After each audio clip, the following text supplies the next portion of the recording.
foot are about to ambush the turtle's sewer playset. But thanks to the turtle's periscope, it's no surprise. Take cover! The foot are attacking with their sewer ball. Watch out, turtles, or you'll wind up in the recovery room. Oh no, Retro Mutant news. The Shredder's up to his old tricks. And speaking of going up, the turtles are taking the elevator to street level to make a call on Shredder using their private line. Reach out and crush someone. Teenage Mutant Ninja Turtles. Figures, playset, and news, each sold separately from Playmates.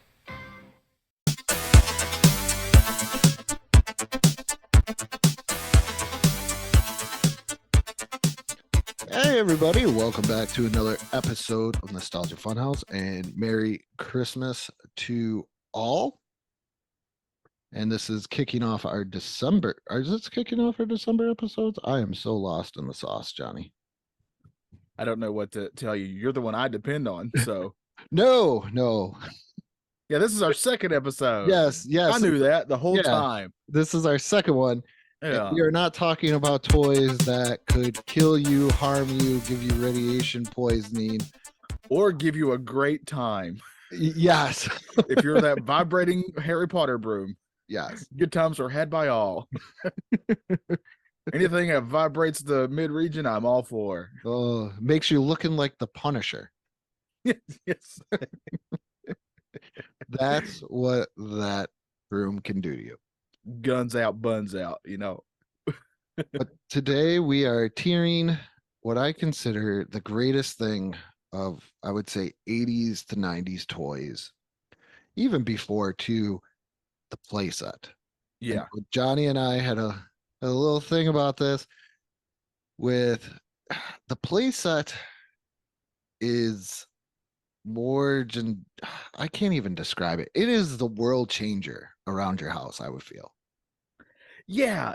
I think what we need to do, though, to add to this conversation, is to bring in a guest who not only has some very entertaining podcasts, and I know that because I've been on them, so at least those are entertaining. Those specific episodes. What if I was just a total dick this whole time to any guest we ever have? When we were on a show, I did claim us. Well, it is true. We are the #1 rated show on the BICPP radio network, named the Nostalgia Funhouse. So and nobody can take that away from us. That's for sure.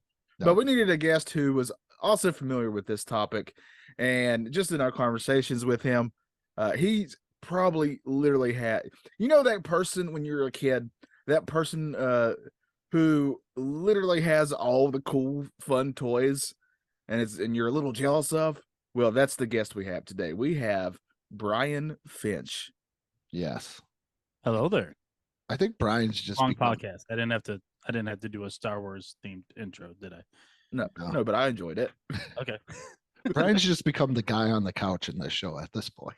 I love that. I'll take that role 100 times out of 100 for sure. Oh, sorry. As far as entertaining podcasts, I will never claim to have an entertaining podcast with or without Johnny, without having the content that is mostly revolving around me and him being okay with admitting we're not as entertaining as we like to think we are.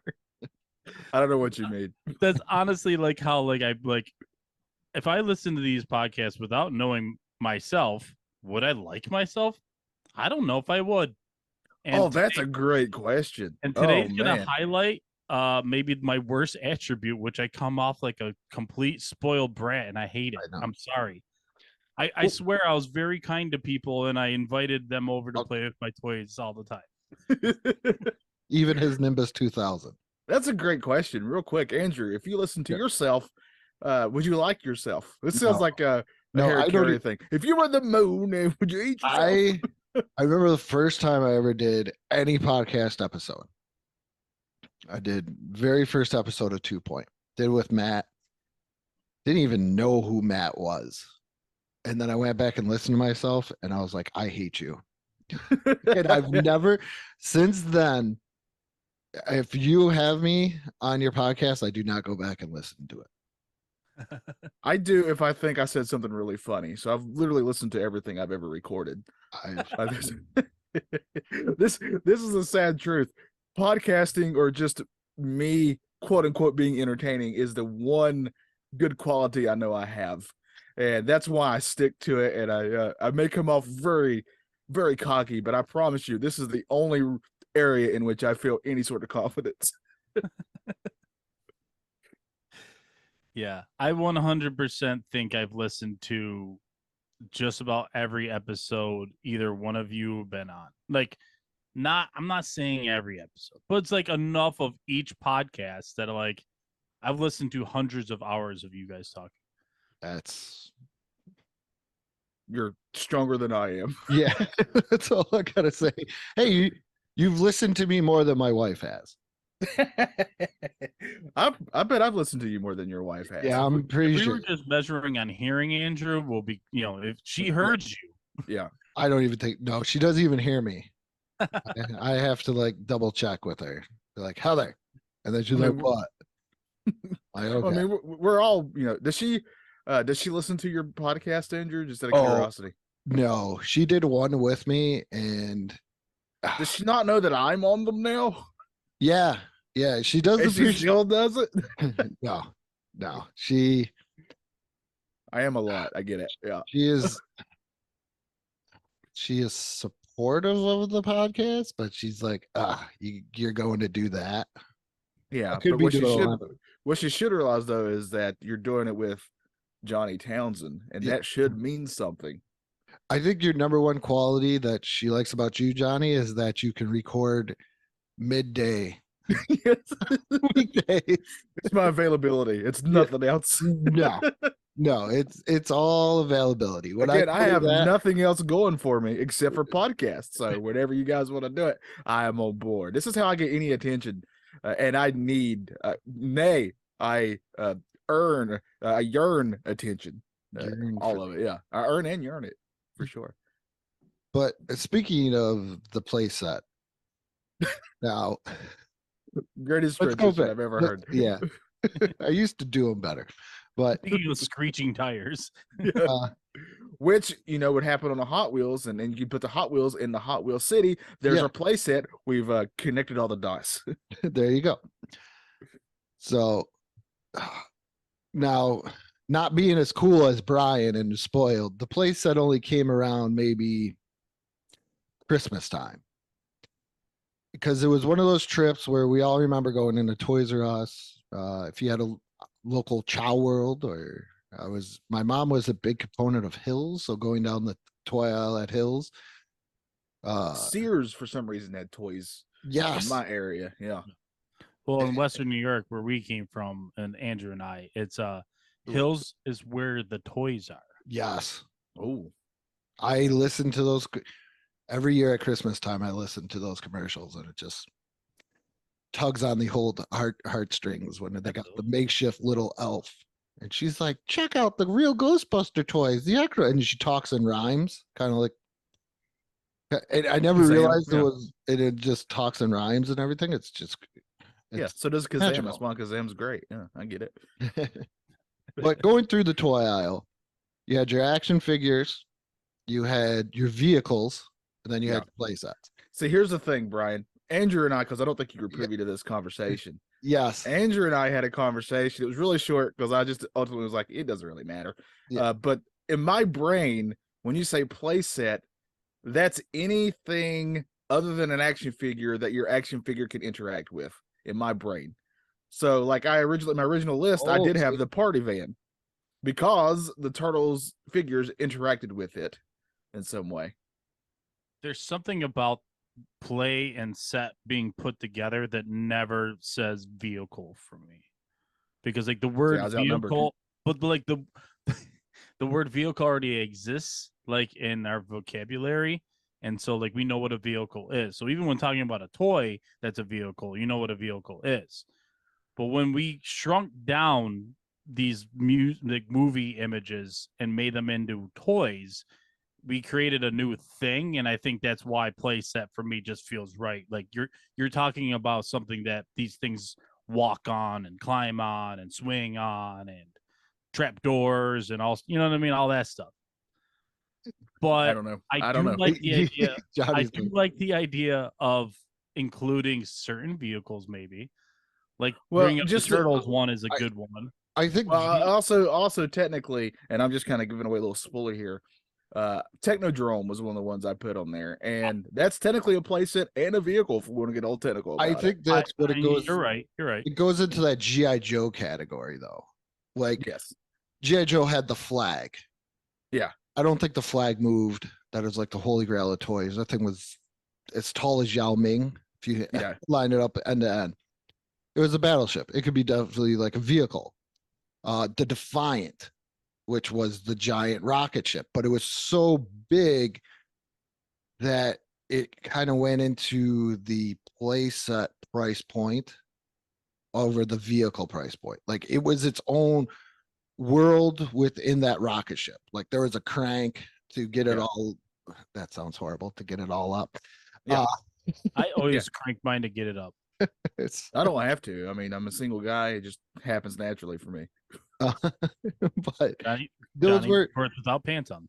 Those were the things. Technodrome, 100% playset, because when they go inside of it, there's more things to interact with than the party wagon. That's what's going on in my mind. Like you can move it. Like I got one on here that you could be like, well, that's a vehicle, but this thing you didn't want to push it. But it was huge, and it went into more of a playset price point than a vehicle. Like a vehicle is something like when I was getting into, you had your action figures, your vehicles, your play sets. For me and you, Johnny, going into the toy store, if we were lucky enough, we would probably get an action figure. Oh yeah, yeah. Brian would just get the shopping cart and load it up. But if it was really something crazy, I love how we're putting Brian down for the fact that his parents really loved him. but if it was really something crazy, or on a weird day, on an off day, you might get the vehicle. Yeah, like I felt like the vehicles were like a birthday present. Yes, and then that's when I got the turtle van, was for my birthday. Yeah, that's when I got my Ecto one, was for my birthday. But a play set was that big box.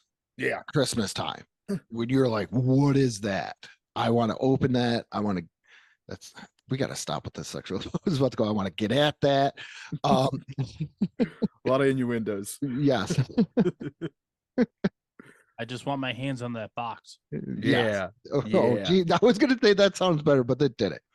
But that was like the play set. What's in the box? What's in the play set for me, in a way. Yeah, because it was just that huge overgrown thing that was there, and you were gonna, and your dad or somebody was gonna put it together, and they were gonna get pissed off. You were like, I just want to play with it, and they're like, my dad was like very like a stickler for decals. So yes. Oh God. Don't like get me started on stickers for these things. I never put them on correctly. They were always a little off. It always made me mad, especially Lego ones. Lego ones are the worst. But my Castle Grayskull behind me is horrible. But let's talk about it. We're going to be tiering play sets. Yep. Each of us came up with 5 play sets that we're going to tier. I don't remember if I don't think there's any Lego sets on here, is there? No. Yeah, because for me, so I'm just getting it out of the way just in case somebody's like, well, what about Lego sets? Because I do have quite a few Lego sets that I would consider play sets, but I didn't get those until I was an adult, so I didn't put those in the list. Yeah. I know you put I think the smallest thing that you can consider a play set that's almost borderline action figure as well as like the Mighty Max, but those I consider actual miniature play sets. Yeah, I mean that's what they are. Yeah. That's what. But other than that, I think the play set is just some ginormous things. But every one of mine, I wanted to put on the flag. I didn't, because I don't. All my memories of that is just horrible of me just wanting it. So yeah. You got somebody looking behind Brian you. probably had it like, oh yeah, I had like 10 of them in my backyard. We used to sink them for the fun of it. I just picture Brian, like, ever see Pee-wee's Big Adventure? Yeah.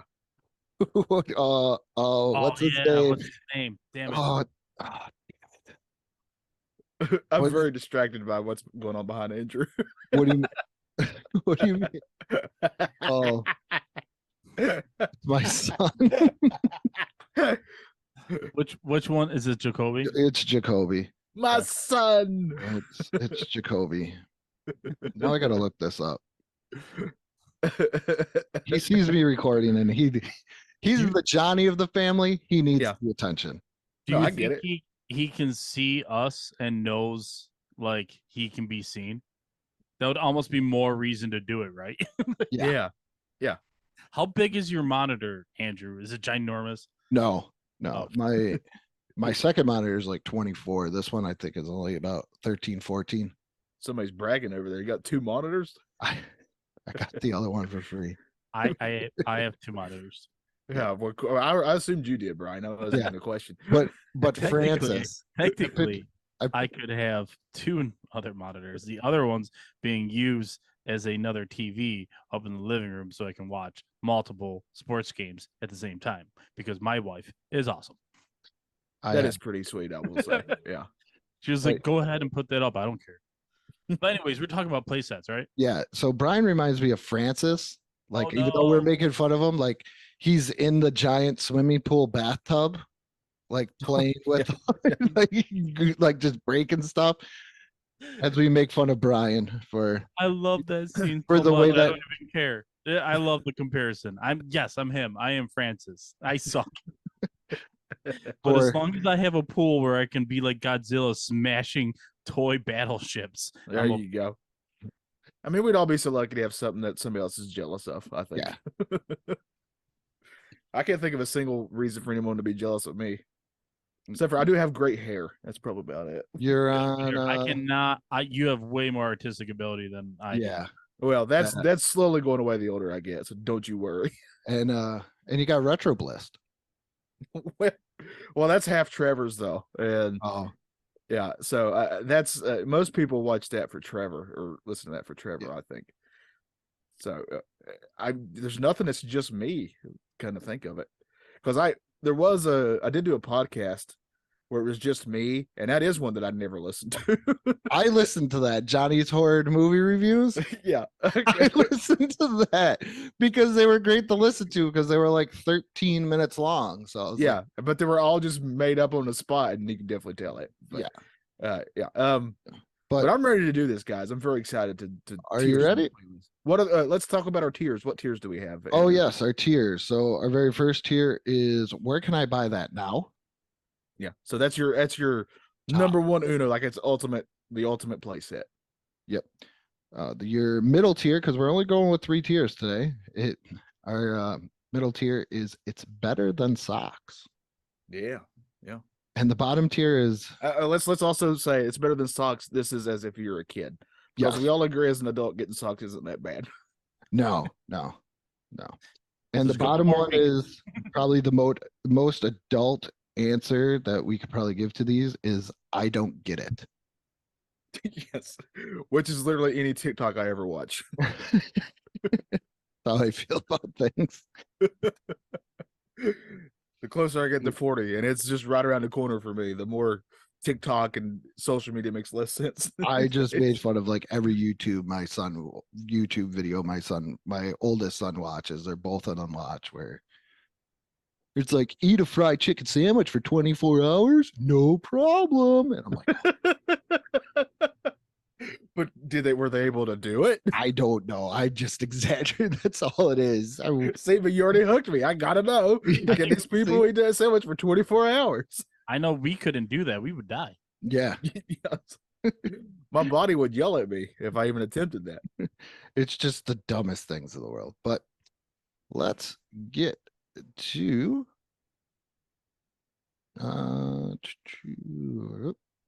here we go. See that there? Yes. All right. Man, look how professional that looks, Brian. Look at that. I love it. I had nothing to do with it. And that's why it looks so good. Johnny has everything to do with everything because of his artistic ability. I'm like, damn, this stuff has to look good.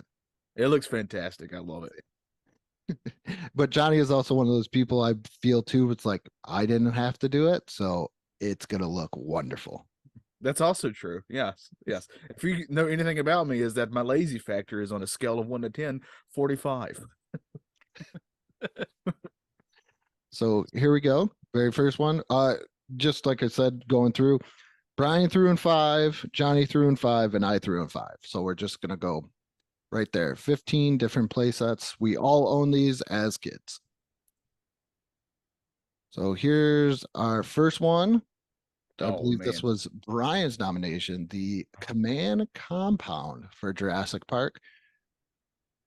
I included boxes because I figured I'll go through kind of each slide in a way, because I feel box art as a kid, even now as an adult, I appreciate it now more as an adult, but as a kid, that kind of like drew you to it. Oh yeah. I mean, just look at this box art here, for example. Like, I would want this, but I would also want to like have the ground and the flora behind it, because it all looks so freaking cool. But do we get that? I don't know. So Brian, you want to tell us a little bit about this playset and what it meant to you and everything else? Yeah, technically, I did not own this one. This is the first one, but here's the story behind it. Okay. So, my cousin grew up next door to me, and we we're like almost the exact same age. He's just like 11 months younger or whatever, right? And he owned it, but dude, like I own Jurassic Park stuff. He owned Jurassic Park stuff. So anytime we played Jurassic Park together. Like obviously if I wasn't there, he may have been playing it, but it was such a thing between me and him growing up that it felt like mine. Like I have dozens and dozens of hours, of just playing just with that compound. And it's awesome. My favorite thing about it is that it really did tie in the rest of the dinosaurs. Like owning the dinosaurs was fun, and you could pretend to like eat one guy, whatever. But like when you have the compound, you're like in the movie, and you can recreate some stuff from the movie, and that's cool. Yeah, I definitely had that Velociraptor though. Like I definitely had that one. I think if you pushed it on his head, he would bite or something like that. When you squeeze when you squeeze his legs together, that's it. Yes, mouth would open wide, and if you have the batteries in them, the watch batteries, he would scream. You would get the Velociraptor to scream. Yeah, so cool. It was awesome. So this year too, when this came out, I remember showing up it was either 3rd grade or 4th grade. It was around that age that I showed up at one point for show and tell early in the year, right? And like a bunch of kids went before me with Power Rangers, and like Power Rangers. I got a dinosaur. I got Jurassic Park. Like my grandpa took me to see this movie in the theaters. He maybe should not have. No, it's fine. Don't go by Andrew. No, it's fine. My grandmother sent my brother and I to go see this movie in the movie theaters by themselves. Yeah, we had to save a quarter, Johnny. We had to save a quarter to call her to let her know when the movie was done. My aunt took me to this movie, and it was to this day is one of my favorite all-time movies. It's my favorite in theater experience, especially as a kid. Yeah. Because it was still so early on in its release that like the hype was there. And so like people have seen it for the first or second time and just like are ginormous fans all at the same time, which is awesome. And look, over 100 phrases is pretty daggum impressive, honestly. Because most of your stuff that does with toys that would say phrases, it's like 3 or 4 tops. So having 100 is incredible to me. I definitely remember seeing this in the Toys R Us and wishing I had it for sure. It just looks so cool. Yeah, I didn't own one Jurassic Park toy. There was one Power Ranger kid. I get you. By the time this came out, was this 92, 93? Jurassic Park was a 93 movie. 93 was at this point. I was just finishing up with G.I. Joes, and it was all about Marvel Toy Biz. Oh, okay. That was like my whole thing. I mean, I was playing with Marvel Toy Biz toys like up until, I'm not even gonna lie, like 16 years old. I was rocking the Marvel Toy Biz. Yeah, but to this day, I argue that the Velociraptor is one of the coolest villains in any movie. Yeah. True. Yeah. They open up doors. If I had to tier this, you do actually. Yeah, I will. Yeah. Yeah, there you go. If I had to do the thing, I did not hit one of my. I did not hit one of the right over 100 phrases there. For me, tiering this, I think it's better than socks because I like Jurassic Park. I love Jurassic Park the movie. I'm probably one of the few people that I hate Jurassic Park 2, hate Jurassic Park 3. I think they should have just ended it at Jurassic Park. No, I've heard that from other people. The first one is by far the best one. And with this one, to me, it's just because I wasn't a big Jurassic Park collector, that's why I gotta say it's better than Socks. All right, well, I'll go ahead and I say whoever's pick it is goes last on all these. So I'll go next. This is a top tier pick for me. I want this now. I would love to have this now just displayed somewhere in my house. This just looks so cool. Just get some of the dinosaurs and just make a really sweet little Jurassic Park scene out of it. Sign me up for this. So you're saying take my money? Yeah, just take my money. I'm actually with Andrew on this one, and it's weird that it's my choice, but it's a tier 2. But the reason is because I played with it. Like I know how fun it was, but it's not as fun as some of the other tiers that we're gonna get into. And for that reason, it's way better than Socks. It's like infinitely better than Socks. But still, I didn't ask for it as a kid, so. All right. And apparently, I'm the kid that got everything. So. Okay, Francis. I won't say everything, but definitely way more than I did. Yeah. I got a lot of stuff, but I can't. I had divorced parents, so. So you got 2 of everything. We could have had 2 Super Nintendos, but we told my dad we didn't want a Super Nintendo, that we wanted a Sega Genesis. Well, that's just smart. So that Christmas, my grandmother got us a Super Nintendo, and my dad got us a Sega Genesis. Awesome. So, oh man, that sounds amazing to me. That's how I got a Sega. I was a Sega Genesis kid. That's how we. But my parents still love each other, so maybe that's why. There you go. So here we go. By the way, that's a joke. I felt really bad in a second. No, you're fine. I knew my parents. My parents hated each other until I wouldn't say hated each other. Disliked each other until the day that they died. I got that much. I could tell you that just by sitting in a room with them. Man. Oh, I messed up. Next one, the Technodrome. Oh man, just look at that. Just look at that picture there. This is amazing box art. When I was looking at pictures, there's a couple where I'm like, we need box art like this again. Yes, this box art on its own is A tier for me. It's like it's just top tier. I'm pretty sure you could just buy the box. What is it? Transformers Fortress Maximus. Just to buy the box is $300 to $500. Good God. This thing has 3 mutant play areas, spring-loaded brain scrambler, turtle smashing I Spy radar, turtle mutation chamber, and there's tons more turtle tenderizing traps. I always loved any of the box art, even on the action figures of the turtles, because they were always very turtle heavy. But yeah, when I was a kid, I had this my dad's boss at the place he used to work at. He would always take me with him to go when he would go over to his house, like once a month or something like that. And that kid I became pals with, and he had literally every Ninja Turtle thing, like every figure, every playset, every vehicle. And so I myself, like Brian, I actually never owned this, but I got to play with it a lot because he would always bring it out, and we would play with our turtles. But I stand by it. We would play with our turtles, and had a grand old time. Man, just look how fun that is. Just look at all the cool stuff you can do there. I love this thing. I wanted this as a kid. Yeah. As a giant turtle nerd, this thing was something I always wanted, but I was very happy that I at least got to play with it. Yeah. This was one of the ones that, like, it just seemed like I never got any bad guy. Well, this was the ultimate bad guy play set for TMNT or like any of the vehicles, because I wanted the little the drill thing. Yeah, that went under. I never got that, but this is definitely one that I wanted. Tiering this Technodrome. Where can I get it now? Yeah, I want this now. This is Brian, what do you think? I'm with Andrew again on this one. this is another toy that my cousin had, so I played with it like all the time. So shut up and take my money for sure for this one. Yeah, must have for me as well. I think the turtles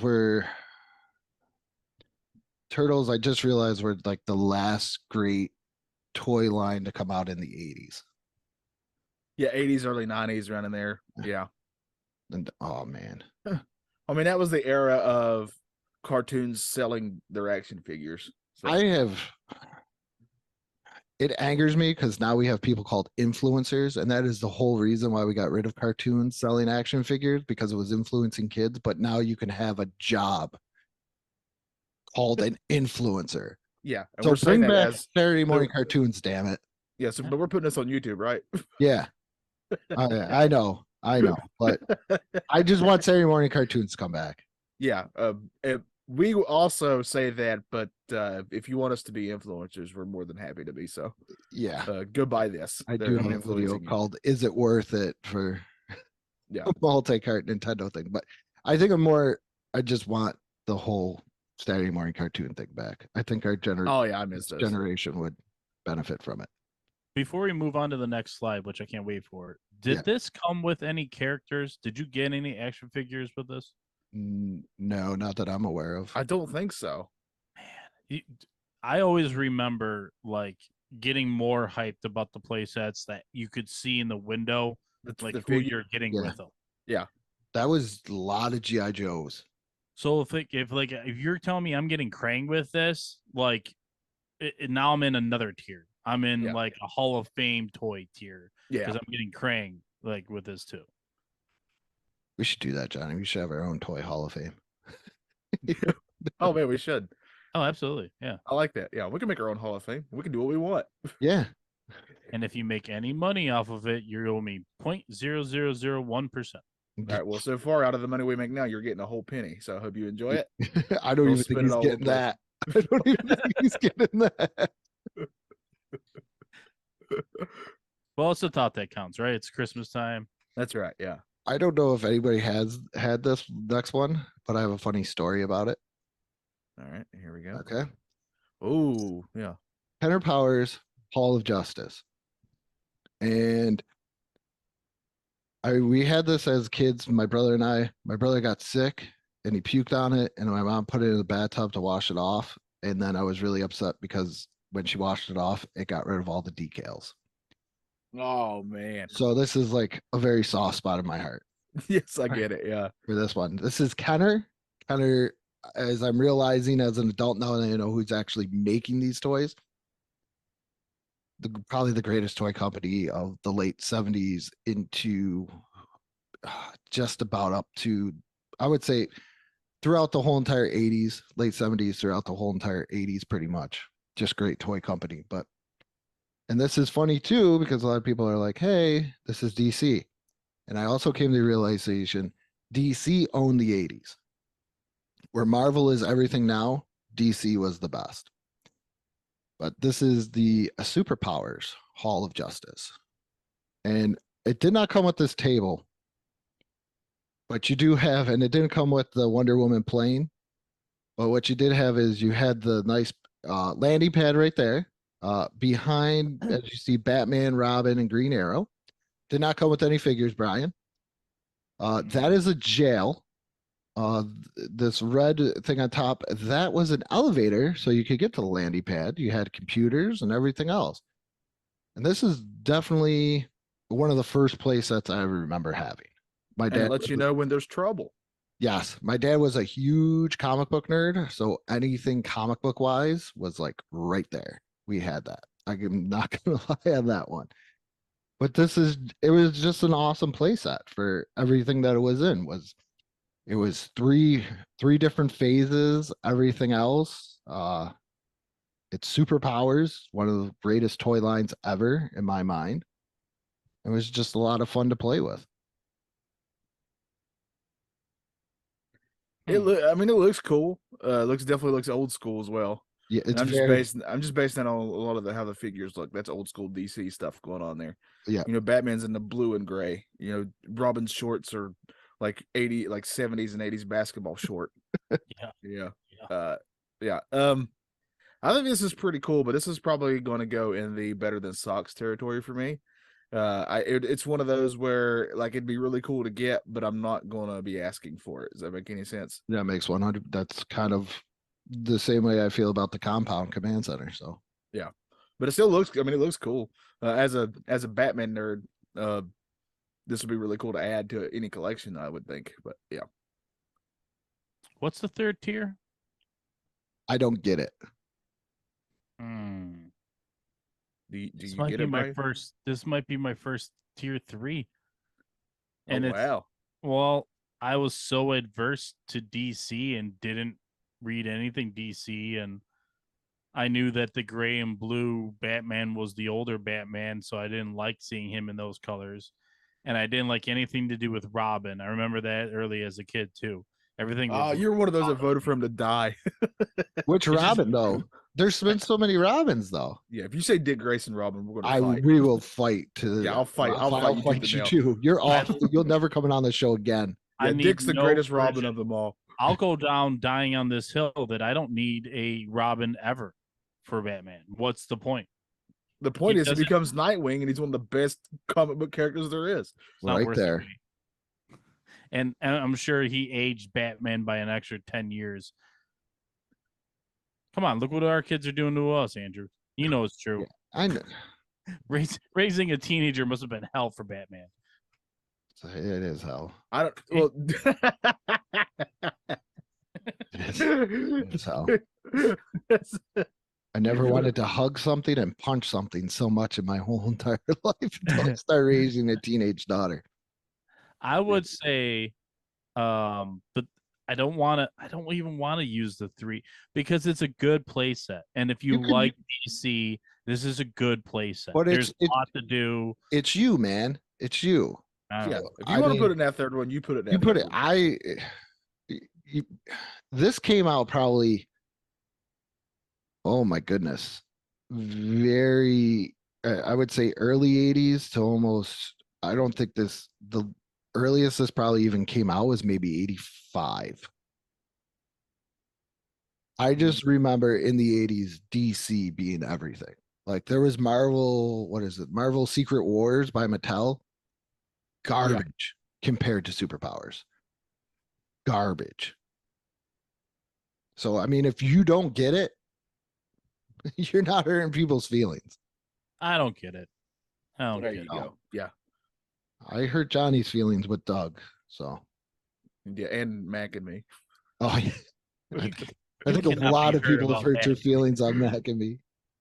Well, that's another hill I'll die on, is how great Mac and me is. I think you're the only one. That's a sequel we all need. No. You know, I will go against you and fight the polar opposite end of the spectrum and say I think that E.T. is a trash movie. That's because he's a mid 80s kid. It's gotta be. Yeah. When were you born? 84. Well, I was born in 83 and I love E.T. Yeah, how do you not? You're like the worst person ever, Brian. Dude, that's the reason why I even tried Reese's Pieces, which is my favorite candy. But I love Mac and Me. I don't know it's weird. Oh, if you love Mac and Me, I forgive you. Oh, Mac and Me's horrible. Andrew Stencil Mac and Me is the only reason me and him are not like we're really close to best friends, but his decision on Mac and Me is just tears me up inside. There's no point in that movie. How can somebody I care about hate Mac and Me? It just is terrible. It's so bad. It's so bad. So bad that it's good. Well, you people don't think RoboCop is a kid's movie, so who you calling you people? Brian, we're doing kids movies. I'm like, I don't know for Craft New Driver. I'm like, I don't know. I don't think you want me to go through. Predator, podcast. Rocky. All right. Next one is this is one of Brian's Mighty Max, Trapped in Skull Mountain. I was not a Mighty Max kid at all. Probably because my mom knew that we were going to lose the pieces, so she was like not happening at all. But this is great box art too. Yeah, this box art is amazing, and this was also a cartoon I would watch. I watched this cartoon, and I had a couple of the smaller sets. I never was able to get this one, but I'm a big fan of Mighty Max. Even played the terrible video game. Oh, I remember we got so many. Did we need this? Yeah. But this box art is also A+.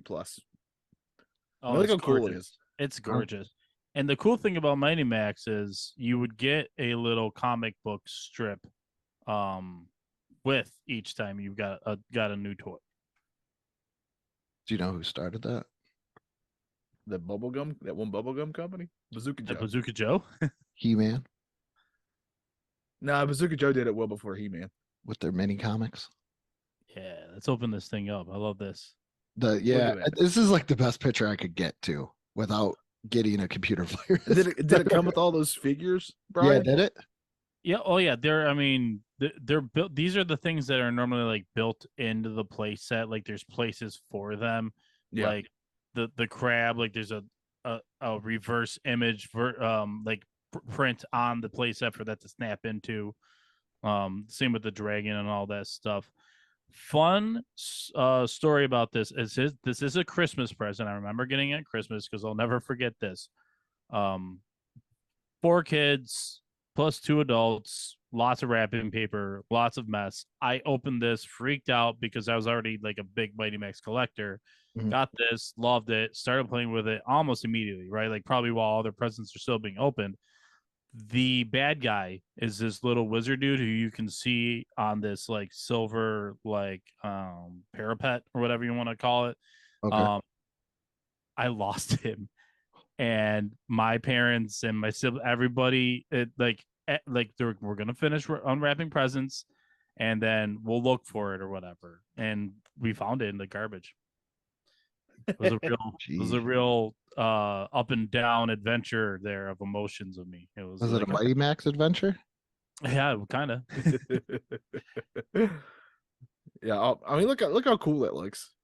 Yeah, But it does look really sweet. You guys keep talking. I'll be right back. Hold on. All right. Yeah, I do like this for the whole Mighty Max thing. Let's look inside.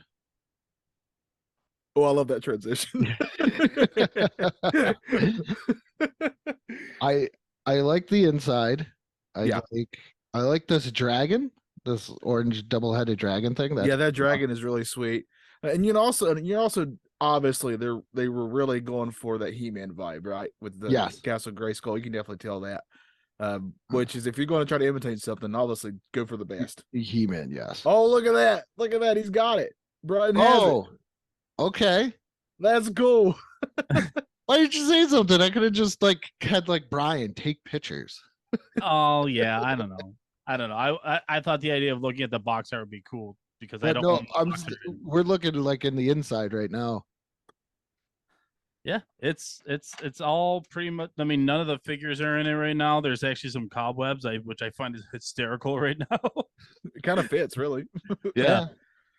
Completely covered in dust. But my parents are getting older, so they don't want our crud. So over the last 2 years or whatever, I've been slowly getting all these toys back. Some of them are up here above me. Yeah. The only DC character you may find is Swamp Thing. Now, do you let your kids touch these, or you're like, don't touch them? They play with them. They play with them, but they have Polly Pockets and they're girls, so we found out those got recalled. They lean Polly Pockets. Well, for choking hazard, probably, right? Magnets. We're getting. Oh yeah, yeah. We're eating the magnet. We learned that anything with magnets would normally get recalled. Yeah, if you look at any list of recalled toys, half of them at least half of them will have magnets involved for some reason. There was, what was it? The magnet toys I was reading. Kids were swallowing these connective balls, and then all of a sudden they would just form together, in their stomach or their esophagus, and it's like a Voltron forming inside you. Yes, and just close up your nice airway there. But all right, well, where are we putting this thing though? This is the question. Where are we putting this? For me, this is going to be better than socks. I would be very happy to have this, but this was not one I really sought out, and I think that's because we haven't got there yet, but the Ninja Turtles saw how popular this was and kind of copied it. And those became my absolute favorite mini things. So that's probably the only reason I'm going to knock us down a peg, and we'll go. This is definitely better than Socks, though. I like this. I like the idea of Mighty Max, but it was one of those things that I just never owned. Or like, if you're like, hey, Mighty Max or GI Joe or Mighty Max or this, I'm going with the other thing. But this is cool, and I'm going to put it better than Socks. And I had to have it, and I got it, which is cool. Yeah. Yeah. I can't remember, Brian. Did Mighty Max himself have powers? I can't remember. No, not really. Wasn't he just a kid? He was, and he got like transported through like, I mean, there's cartoons of this, so like people can watch on YouTube, I'm sure. But yeah, yeah, he just Johnny, like transported around. Don't bother with more questions. Like Quantum Leap. He was like in a horror version of Kid Quantum Leap. Yeah. Oh, where do you tier this one, Brian? Yeah, I gotta have it. I have to. It was so fun to play with. And you do have it. And I do have it. And I think most of the stuff that came with it. Not right now. Not when I showed you guys. If I would have opened it up and showed you, none of that crap is in there right now. And I don't know where it is. Probably the trash. Yeah. Maybe. Or with the rest of the Mighty Max stuff, because I have all my Mighty Maxes. Oh, man. Ah, man. This was a Johnny. Oh, if you guys haven't gotten the pattern, it goes Brian, Johnny, then me for. Yeah. All right. So as a kid, obviously I liked Hot Wheels, but then I discovered Micro Machines, and I don't know why smaller versions of Hot Wheels appealed to me, but it most certainly did. Maybe it was the commercials. They're really fast talking guy, talk like this, and he really talk really fast, Micro Machines, where are they going to take you? And like I just remember the commercials, and I had to have these play sets. And the best thing about the highways and byways is like you could combine all these play sets together and make one big city. And just drive around your little micro machine like this. Look at this. Look how cool this is. Whoa, what a great slide. You missed the one before it, Brian. The one before it was also great when you were grabbing the Mighty Max toy. Ah, damn it. But look how cool this is, man. Yeah, I got lost in this because I was also a kid before I got these. I would get big pieces of poster board and draw roads and buildings on it for my cars to go around on. So when I was actually able to get real, quote unquote, real buildings and stuff and roads for my cars, I was very excited. Dude, you just shook loose a memory I didn't even know I had. Is that a car wash? I think I see. Yes. We own the car wash. I know we did. My brother was huge into Micro Machines. I had Micro Machines, and dude, I forgot all about these. I had the car wash, and I had the one there on the top right that we can see. It's like a mountain type thing. Yeah, I had that one too. And I think I had a third one. I can't remember which one it was. One of the gas stations, I think. Yeah, definitely. These are but I want one of these now. all these now. This is almost the equivalent of the rug, the car rug. Yeah. The city car rug, but this is like the 3D like awesome version. Like, yep. I have a car rug. Yeah, well, I have all the Micro Machines, highways and byways, and I'm glad that you brought this up because one of the Facebook groups that I'm a part of, it's retro and just regular pop culture. They're actually starting a tournament, and everybody was picking the good ones. And I was like, you know what? Nobody picked Micro Machines. I gotta throw in some Johnny Townsend in there and pick Micro Machines because this is cool. I had a big memory too of the one kind of in the center there, the bridge one. I wanted that one so bad, and I never got it. That's the one that I always really wanted. So I thought it'd be really cool to have a bridge for my little Micro Machine city. And I think we had the junkyard one too, because I remember like you were able to like put a car inside of like the crusher. Yeah, I remember that too. Yeah, that's pretty sweet. Yep. Man, this is great. I owned a couple of Micro Machines, but this, I don't know. The adult in me is like, this is speaking to the adult in me because it looks like everything just folds up so nicely and goes together so nicely. I would want this now. I'm not gonna lie. I want it now. I think I do. Yeah. I think I would like put up a like just a table to be able to put these on like permanently so they don't ever move, like you would like a train set. But if hearing these as a kid, I don't know if I needed them, but kid, man, adult, I love playing with them. it's kid, adult, it's everything, man. I'm gonna go tier 2 on this one. It's way better than socks. This for me is obviously A plus tier. Trevor has down in his basement, he's got a really sweet Lego city that's got like all the different Lego sets he's put together to make a big city out of it. And it looks really cool, and I'm incredibly jealous of it. But this would be an equivalent for me if I was able to have all these, like Brian was saying, and put them as a city, put them like up on a table and have like a quote unquote little city scene going on or something like that. That's just really screaming to me. So this is I want this now. So remember, listeners, go to our Patreon and give us some money so I can buy these for myself. It just looks nice. Like even as an adult and even as a kid, this is good playtime. Yeah. Like this is something.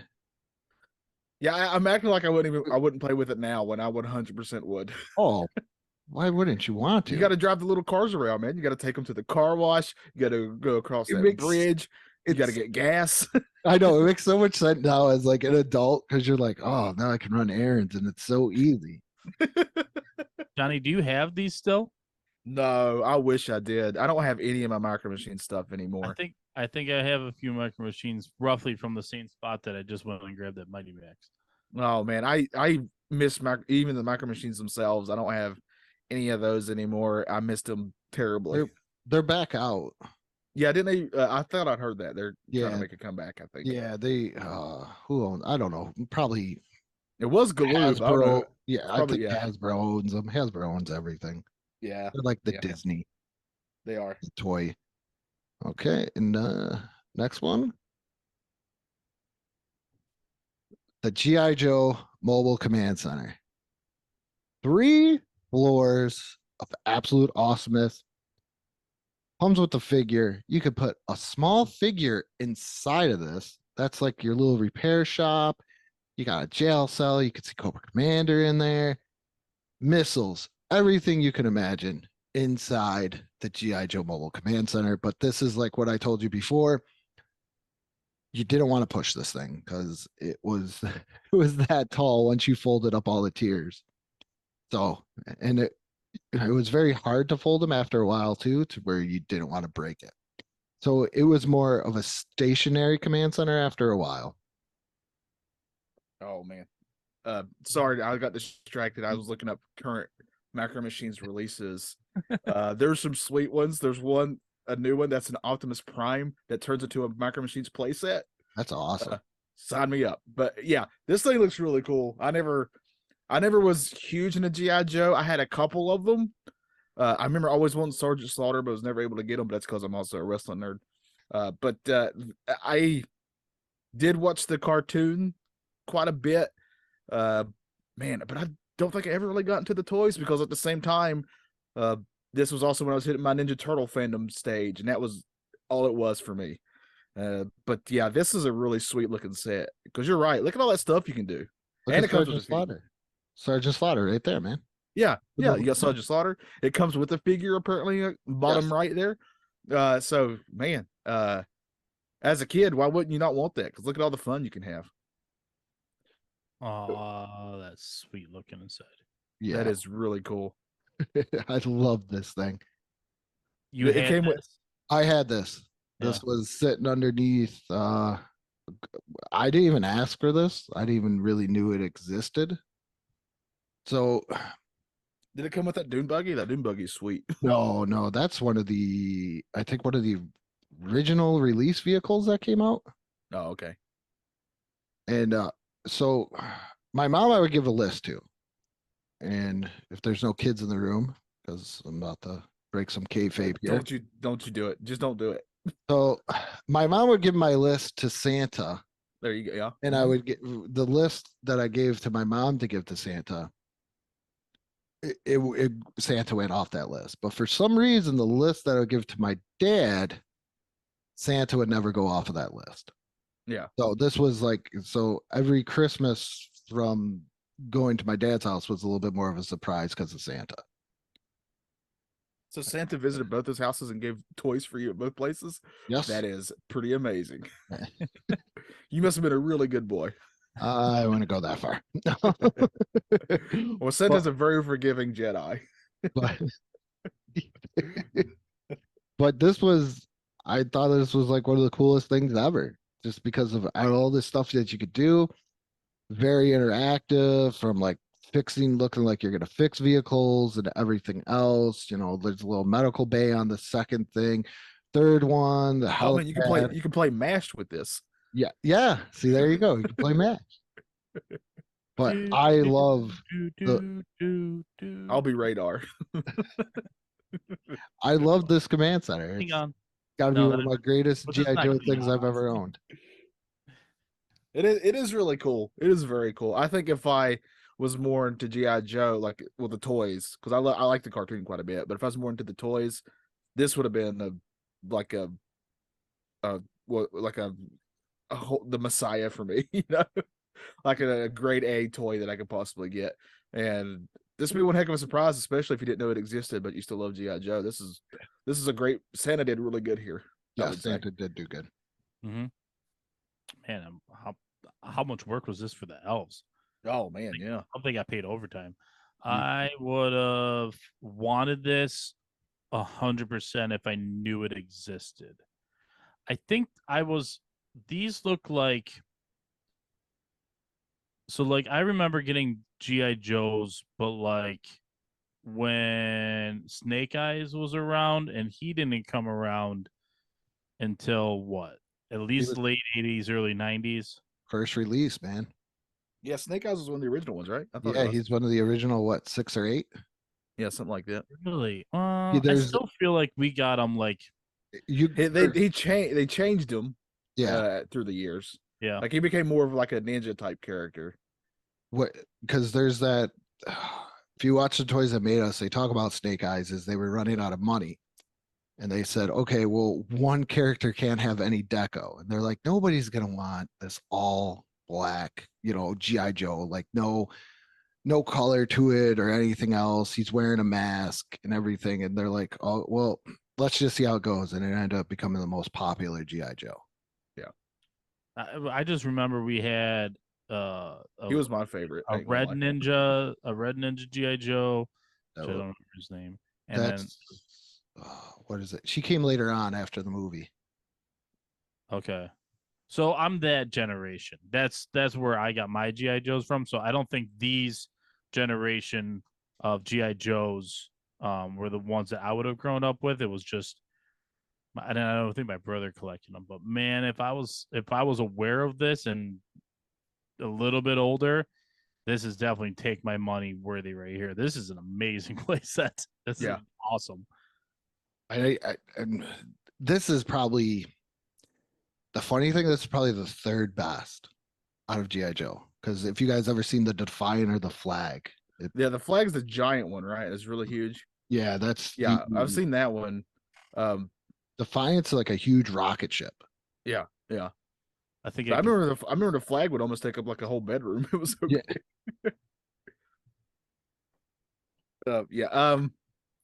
I'm struggling with this one because this one is either the very top tier or middle tier for me. It's definitely not last tier for sure. It's just too cool to be even considered for that last tier, because just look how sweet this thing is.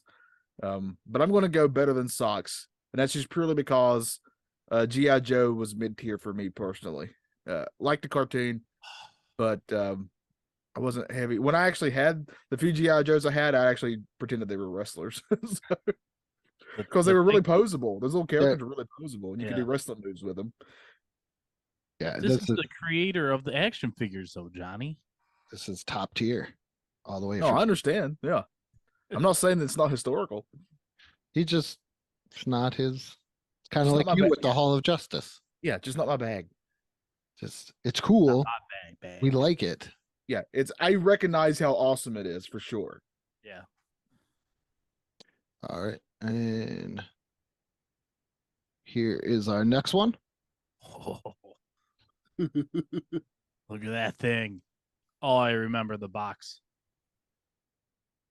Man, I just remember all these toys that came out after this movie all having really sweet box art. Yeah, the box art, Like that gold and black has just worked for me. Yeah, I remember seeing this. We went to the movies, and they had like a magazine or something. I had this as a kid. Like I said, anything comic book, we pretty much had. I remember going to the movies and seeing this and be like, yes, I want this. I need this. I want it for Christmas. Did you get it? Yes. Yeah. Yeah. Anything comic book I got, man. We built our own X-Men mansion one time because you couldn't find one. Right. My dad, like I said, huge comic book nerd. So, Do you have this one too, Brian? Oh yeah, this is mine. This is this is your pick, right? Yep. Yeah. So very, very vivid memory of this toy. So, movie comes out 89, right? Probably May of 89 or something like that. So that following Christmas, we went down to Kentucky to visit my grandparents, my aunts and uncles. They all live in Murray, Kentucky. And my parents, all right, am I breaking kayfabe or not? Anyways, somehow Santa was able to get this toy to Murray, Kentucky, where I was. And I also found out that we brought a tree down. We brought a Christmas tree, a real tree down with us, plus whatever luggage was up in the carry all whatever on top of the station wagon. But I wake up and this is my big present that I open up, and I would have been 5. So this is the Christmas memory for me of freaking out, getting that character, both those characters, getting the Batmobile. I was hooked up, and this one was super fun to play with because it was in homage of the movie. It wasn't exactly 1-to-1 scenes of the movie, but it had some of that Tim Burton vibe behind it. Yeah. Did this one come with any of the figures? That I can't remember. I don't know if we didn't see it on the box. I don't think it did. I think we had to get these separate. The cool thing about that Batman is his belt buckle was on like a retractable string. So like you could like pull it out and like hook it onto something, and it would pull Batman up to wherever you hooked it up. Oh, so like you could use him on that pulley thing there. Yeah. That was actually like kind of like a well system. Yeah. And you could actually like crank guys down there and then up. Mm-hmm. For me, this is like, when I look at this, I think of Michael Keaton and Adam West. Adam West is the first Batman that I know of because of the 1960s reruns, watching them and before the movie. I know there's better Batmans, just like I know there's way better Batcaves out there. But this one is like the most iconic one. And if I had to have one, I would want the one that I have the most memories with, and it's this one. And that's why I would definitely, if I had the money, I'd get this one now. Oh man. All right. So I love Batman, obviously. Oh, man. This playset's really sweet, but again, this is better than Socks for me. And that's just because Ninja Turtles just trumps all for me. But this is still really, really freaking cool. I honestly, personally, I want these action figures more than I want this playset, but that's me. The action figures. Those action figures are really freaking cool. The cool thing about this whole toy line, though, and I'm sure Andrew, I bet you remember this detail. The Batmobile was die cast. It was a gigantic. The thing was almost as long as the Batcave is, and it was made out of metal. Like it was legit, like a collector's piece. But it was the toy that you're supposed to play with that Batman and stuff. So that's what made like this like even cooler and the best Christmas maybe ever. Yeah. Once you got into like the Batman Return ones, those were good. and the Batman the animated series one, but those ones they kind of like switch their Batman. Like you would get wacky Batman, especially like animated series. That Batman turned into like something like Iron Man, where it's like, do I really need Arctic Batman? Where this one was, was Batman, kind of like the superpowers. So if you had this Batman and the superpowers Batman, you just had Batman. You had none of the Batman with the jetpack, color changing Batman, or I remember I had quick changing Bruce Wayne, where you just put on like the gauntlets and the cowl and like boots, and all of a sudden he was Batman. And I think there was like a thing for the chest, but Batman Returns. But this was Batman. Yeah, and look at the Joker figure right there. Like that Joker figure is badass, especially with that hat, man. That hat really adds to it for me. Yeah. So yeah, Christmas '89. This is what I got, and it was awesome. You got the top tier on this one, or where you going? Yes, please. Okay. Yes. All right. So our next one, Johnny was very vague on this one, and he just said wrestling ring, which I gotta say, well, that's because this literally you picked the great one. That's because like most of them are kind of very similar. I have the best one after this. So after I had I got big into wrestling in the mid 90s, right as WCW was becoming quote unquote good. And there were really sweet figures that I had of those. And that was the wrestling ring I wanted, was for that one specifically. And it was really cool. But any of these, I think, kind of fits the same idea I'm going for here. But if you collected wrestling figures like I did, having a wrestling ring was a must have. Oh, 100%. I mean, we talk about a lot of the stuff like with the G.I. Joes and the Ninja Turtles. You could kind of work around that, but you need a wrestling ring. And this, I went with the Hasbro. I listened to a lot of the Major Wrestling Figure podcast, and Hasbro line is huge with them. I was an LJN kid. I don't know. Did you own any wrestlers, Brian, or no? Oh yeah, I had this ring, and I know exactly which wrestling figures go with this ring. Yeah. Which one? It was the Hogan, right?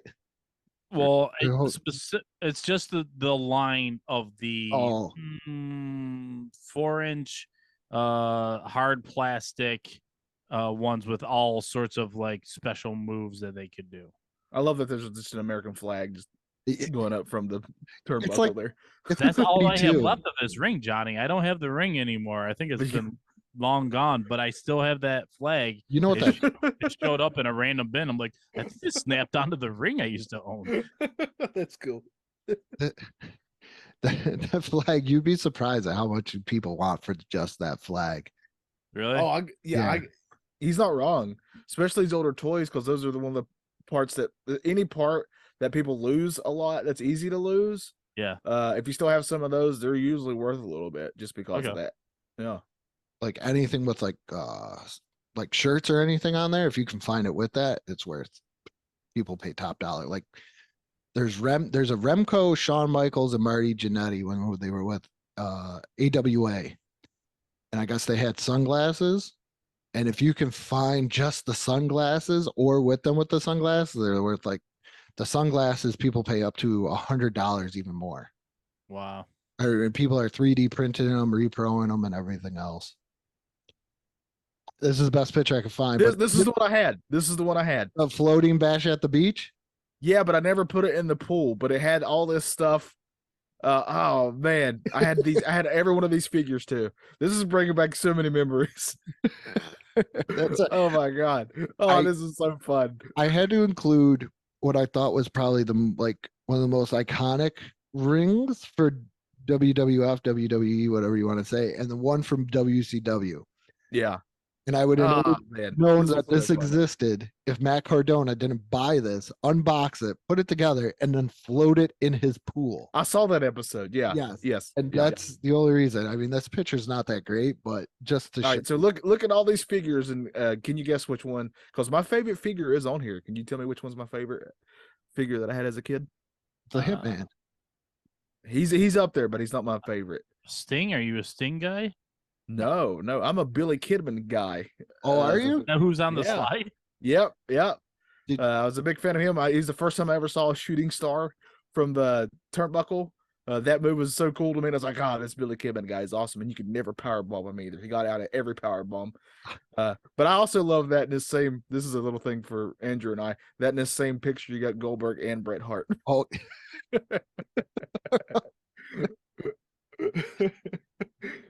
I just want to take his picture to Bret Hart himself and see what he says about it.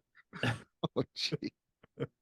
Just don't bring up the Montreal screw job. No, Goldberg's worse. He hates You ever Goldberg way listened to more than his that screw job. Have you ever heard any of his interviews lately? He brings up Goldberg no matter what the question is. You can say, hey, Bret Hart, how's your day going? And his answer will be, I just really hate Goldberg. Yeah, you're like, I don't understand why Goldberg's still in the WWE Hall of Fame when he hurt everybody that he wrestled with. Yeah, it's pretty funny. I mean, not that he hurt people, but that he always brings is he it up. notoriously a poor wrestler as far as that goes? I don't think it was all of his fault in a way, because he kind of came up with. I think he did what they wanted him to do. Yeah. The problem is, and I grew up a Goldberg fan when I was a kid. Like, he was my favorite in the 90s was Goldberg, because I just thought he was so cool. But the problem is, he's really huge and strong. And like, he literally ended Bret Hart's career with a mule kick. Like, he kicked Bret Hart so hard that Bret Hart ended up having like brain issues and he had to retire. Oh. So that's why Bret Hart has a lot of hard feelings toward him. Very understandable. Yes. But you can take any wrestler and, famously Owen Hart hurt Stone Cold Steve Austin. And Owen Hart's beloved. So it just kind of depends on who you are, really. Owen Hart is a much better wrestler than Goldberg, just overall, ability wise. Oh yeah. But just as when out, like, if you ask a 15-year-old me who I'm pulling for, it's Goldberg all the way. He jackhammered the Giant, and I screamed at the top of my lungs how cool that was. Yeah, Owen Hart to me is the coolest heel of all time. Oh, I love Owen Hart. Yeah, I just love my favorite heel to root for. I was thinking about this the other day. I was watching the Teddy Hart documentary thing. Yeah. And I was just thinking about it. Like, Brett brings up Goldberg, but he never brings up about how his brother died. And I think because he knows where his money's coming from. He used to. And Owen Hart's wife still, I think, there's a reason why Owen Hart's not in that Hall of Fame. Is because of her. So, but back to the ring. Back to the ring. Back to the actual toy. Let's go back to the toy.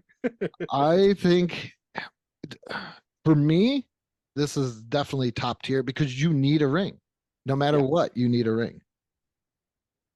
So the wrestling ring is a top tier. No matter what ring you want. No matter if you collected LJN's, Hasbro, Toy Biz's, San Francisco Toy Maker, anything of those brands. You still need a ring. It is the most crucial part of wrestling toys. 1,000%.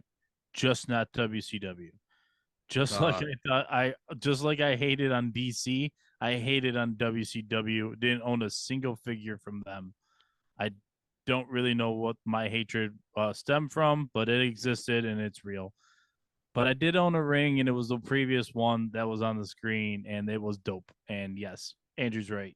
The rings in general are a top tier.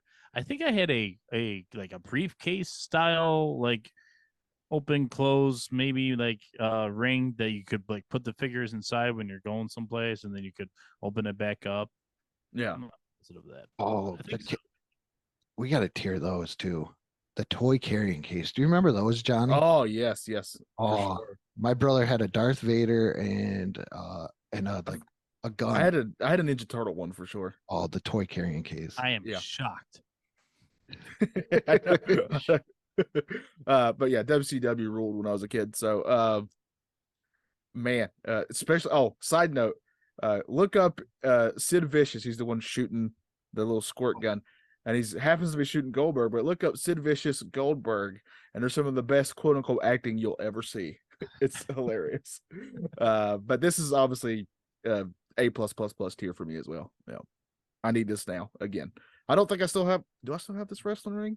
I have to go look through my old toys, but I still have some old wrestling figures for sure. Awesome. This was mine. You knew it was coming. Why are we even discussing this one? This is Castle Grayskull. I mean, this is like when you think of play sets, this is probably the first one any 80s kid remotely thinks of first, I would dare say. This even if you didn't like He-Man, like this one's still one you're like, oh yeah, Castle Grayskull. Great box art. Fantastic. This is better than great. It's fantastic box art. And look at He-Man's hair there. Just amazing hair. Look at his thighs. Yes, Good Lord. Be an NFL running back with those kind of thighs. Because he's He-Man, damn it. And look how big it is, like in comparison to that kid in the bottom corner there. Oh. It was a big toy. Yeah, it was. It was also carrying case. So this was pulling double duty, but just the outside, even my newer one doesn't compare. I still feel to this one, even though my newer one, if you put the sword in there, it actually unlocks the door. Oh, that's the cool. He-Man Origins. But this was, man, I love Castle Grayskull from nobody. There it is, Brian. Did you see that? Do you want me to go back? That transition's my favorite one. look at It's that. origami. That reminds me of when you're a kid and the girls would all like make a little fold up thing and be like, who am I going to marry? 1, 2, 3, 4. Yeah. Am I going to live in a mansion or whatever, that type of thing. No, origami is very peaceful. It's supposed to calm you. It's very zen. Oh yeah, origami is pretty great. But this, you know what else is great? This playset. This is yeah, it is, dude. My brother had this playset. the This is trap awesome. door. Once you move that seat, trap door, you go down, training center, got your gun. And I could tell this is a different one because this one has the spacesuit. This is definitely 1982 because of the spacesuit in there. Oh yeah, I see what you're saying. Yeah. And the computer, you got your little elevator, stand, you got your weapons rack, training thing, the ladder. The ladder is also different though, because in the He-Man Origins one, you can actually hook it to things. But this is I'll let you. Well, I can't say anything until the end. So I'll go first this time, Johnny. My brother had this. It was the play set for the longest time until we slowly started gathering up other ones. I think I have vivid image of this being up in my parents' attic last time we were up there pulling crap out. So if my brother doesn't take it on the next one, even though it's just half, I might have to take it just for nostalgia. Yeah, tier 1 by far. You gotta have this, especially if you love the cartoons. If you fell in love with the cartoons like so many of us did, then why wouldn't you want this? I don't even understand why this is even a discussion. I don't care where your fandom stands on He-Man. This is the playset in which other playsets are compared to. So this one's the top tier all the way. And I'm not even a giant He-Man fan, and I wanted this thing. So anybody knows me, this is top tier all the way. Yeah, and I love the toys that made us when they talked about this too. It's pretty very fascinating. My favorite part about this is if you could kind of see at the bottom where the door is. That's yep. I know what you're gonna say. Yeah. That just nasty looking pit thing. Yep. The best. Oh man. I don't know whose pick this is. This was Brian's. Shockingly, this was Brian. Brian jumped in first on this one. Oh yes. I believe this is yet another Christmas present. I think the last one of mine is a birthday present. I don't remember though, but I do. I think I remember opening this up on Christmas, and it was a long time waiting for getting this. Like Andrew, you said having the ring is like so important to having the figures. Like having the figures of the ring just kind of sucked. It's not like during the Attitude Era, at least you could go and pretend that they're having a street fight somewhere like they would do from time to time. Not so much in those early 90s with Hogan and whatnot. But as far as this toy goes, I went a long time with just playing with the turtles by themselves. just having the turtles, having Shredder, and just like that by itself. And then realizing come Christmas time when you got that, toy book and you're circling stuff and whatnot, this one was probably circled like 4 times, and then shoved in my parents' faces and go, this is what I need. And yeah, I got it, and it went perfect with my cousin having the Technodrome. Like we and like he had all like he was more spoiled than me, if you believe it or not. But he had like the mousers and stuff like that too. So like me having this was my only one up on him that I had. It was like, yeah, but you don't have the sewer. And over time, I slowly lost pieces of this, especially if you can see in that picture in the lower left corner, where the pipe sticks out. Like I definitely lost those pipes within a year. It's the way it Yeah. goes. I mean, look how cool. Just look how cool that is. Good God. This is the one I always wanted and never got. I was very jealous of it, of my friends who had this. I was never able to get it. I had the turtle van and I had a turtle blimp, and that was You it. had the blimp? Yeah. Don't anymore. Trevor also had the blimp. I remember that as well. But yeah, very this is bringing up a lot of hard feelings for me because I always wanted this thing and never got it. So because I'm with Brian, I would, before in these playsets, I would just have the turtles fighting.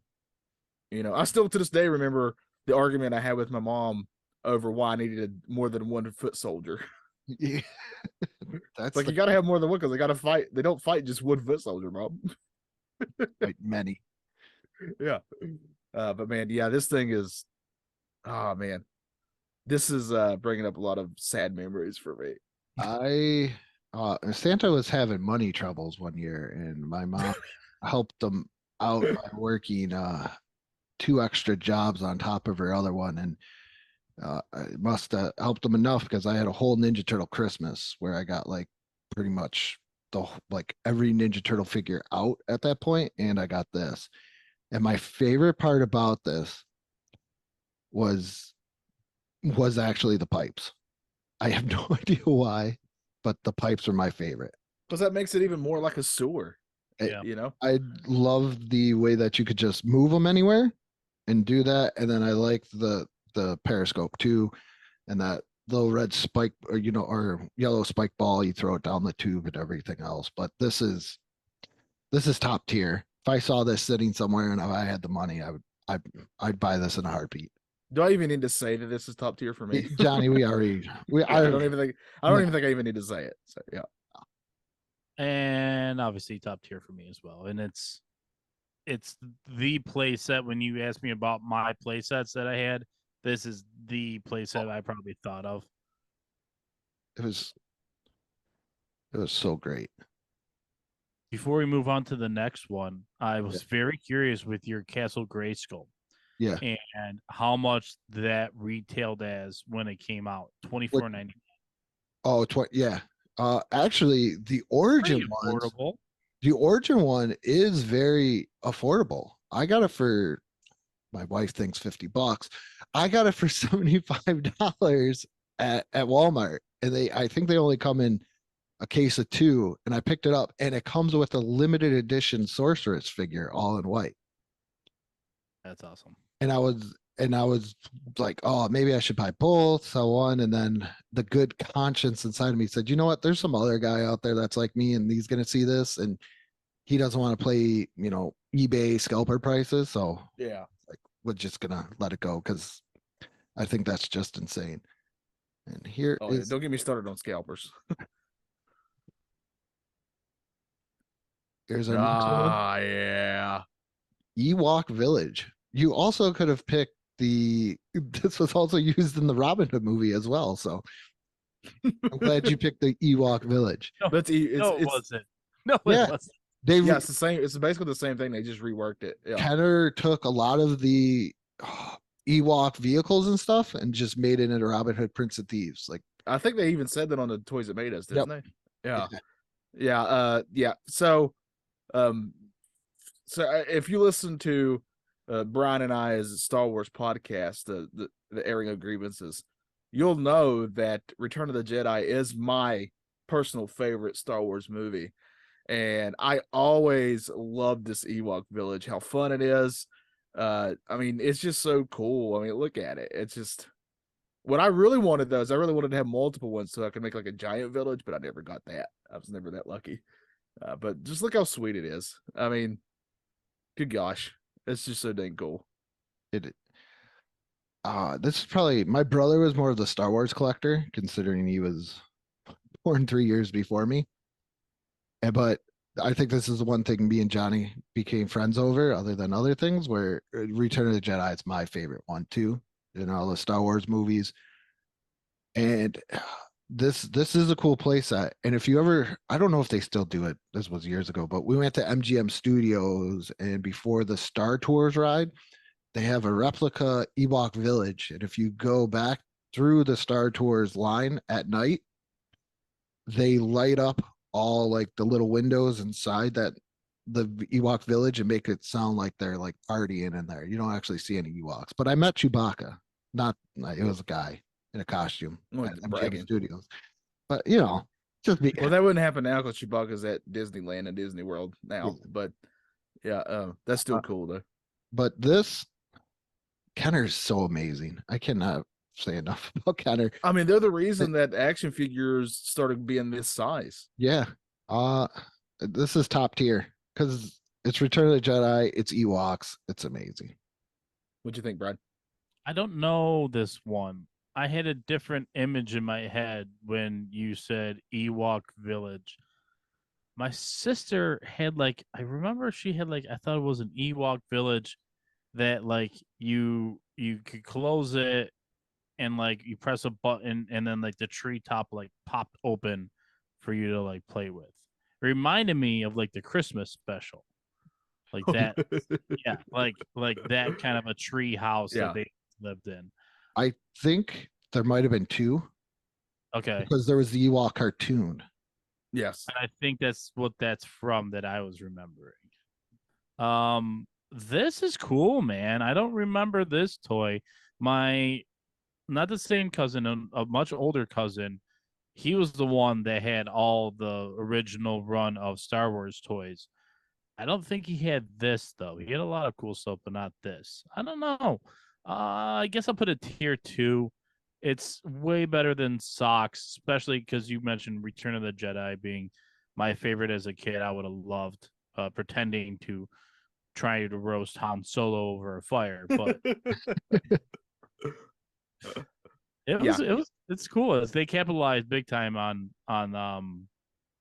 the whole wave, man. It was just crazy the way kids went nuts over these toys back then. This is much better than the Darth Vader Death Star or Star Destroyer.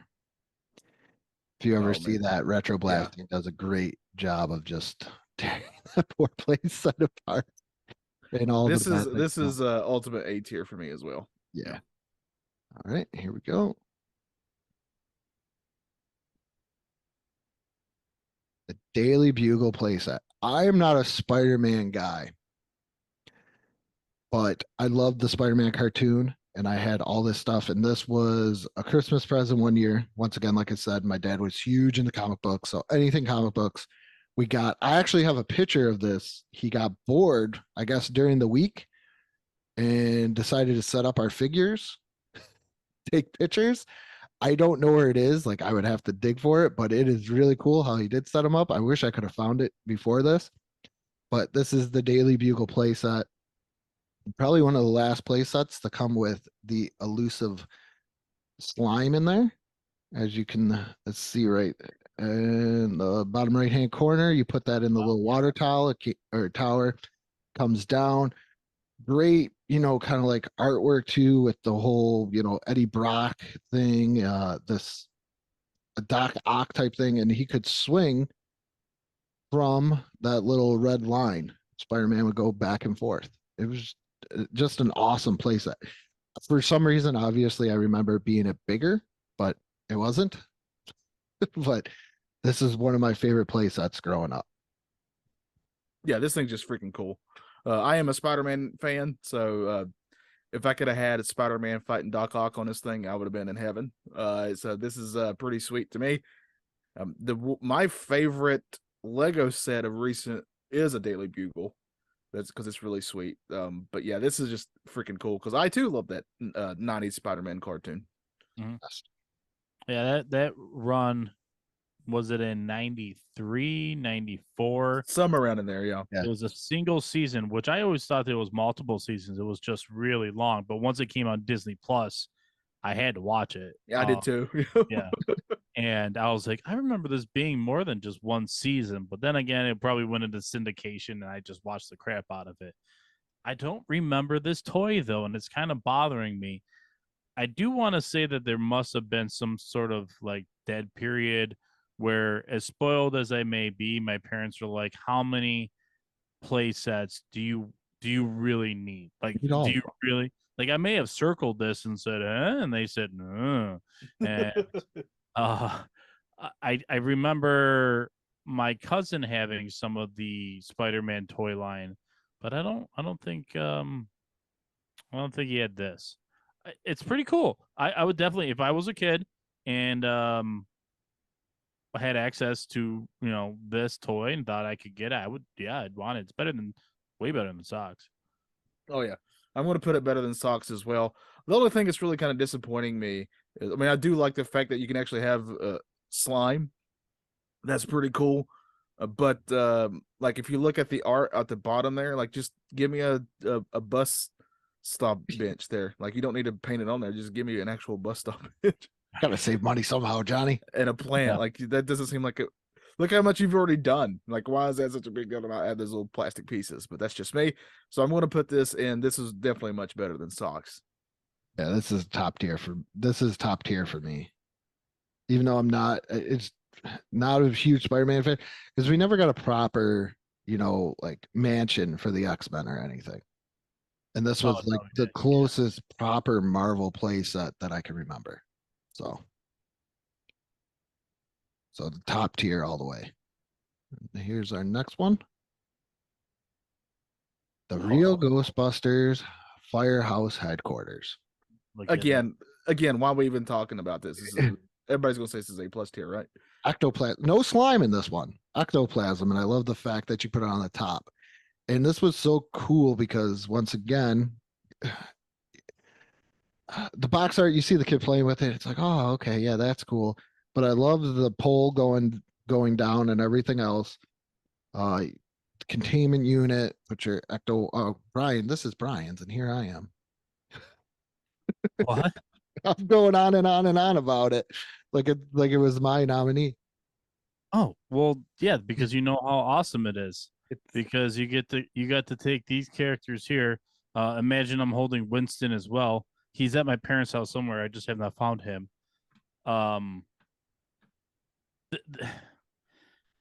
As much as I loved the sewer, as much as I loved getting the Batcave, this, and I think it might have been a birthday, maybe it was Christmas, don't remember. But I do remember everyone, even my sisters who weren't that big into like the cartoons, the real Ghostbusters as I was, but everybody, once it was put together, it was like, this thing is awesome. It looked so cool. And obviously, that same Christmas, I got Ecto 1 and a few extra monsters, ghosts, whatever, to go along with it. Do you remember the policeman ghost where his face flip open? Yes. I had the football player. Okay. I think I may have had him too. Like over the time, I definitely collected a whole bunch of these. Where I got the Mighty Max from, across the hall from me, here in the basement where I record, I definitely have the trap or the containment right there that you see in the picture. It's great for Hot Pockets. Check out our Patreon if you're. That's a deep cut. Deep cut. How'd that go over my head? I haven't missed one. That's all right. I know this is at my parents' house right now, but I know of all the play sets I tried to keep over the time, this is the one that got beat up the most. And this is the one that I feel the worst about letting it just get so trashed over time and just forgotten about and shoved in the basement and whatnot. So It is the coolest one, and I'll always thank my parents for, because I know that this one was pretty pricey. I'm pretty sure this one retailed like around $50, which is big deal. That's big money for playsets back in the day. This this is just freaking sweet. Ghostbusters is one of my favorite properties in the first place. I definitely watched this cartoon a lot. I had some of these figures for sure. I wish I still had them, but I don't.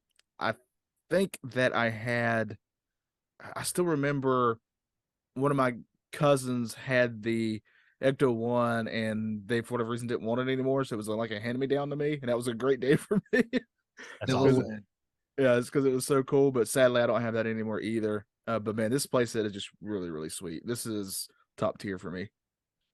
Yeah, this was actually a profit sharing. My dad worked for kind of a small company, so there was only like 4 guys. So whatever profit from the owners, they would do like a little bit of profit sharing. And then this was a profit sharing purchase, but this is top tier all the way. So we all had this one. This is the first time. No, I did not have this. I you had did this. not have this. Okay. Do we all had the sewer though? I had the No, I didn't have the Johnny sewer did- either. Johnny had Who's the Johnny? Technodrome. I had the Technodrome. All right. So far there has not been any playset that all 3 of us have had. I feel bad about that. Makes sense though. There's a Yeah. lot of playsets. I do like the. Oh, Oh man. Like I said, he's a great little, and it even says carry along playset. So They made multiple of these. This is obviously my pick. It's the Ninja Turtles Mini Mutants. I had 3 or 4 of these. I had that baseball Leonardo for sure.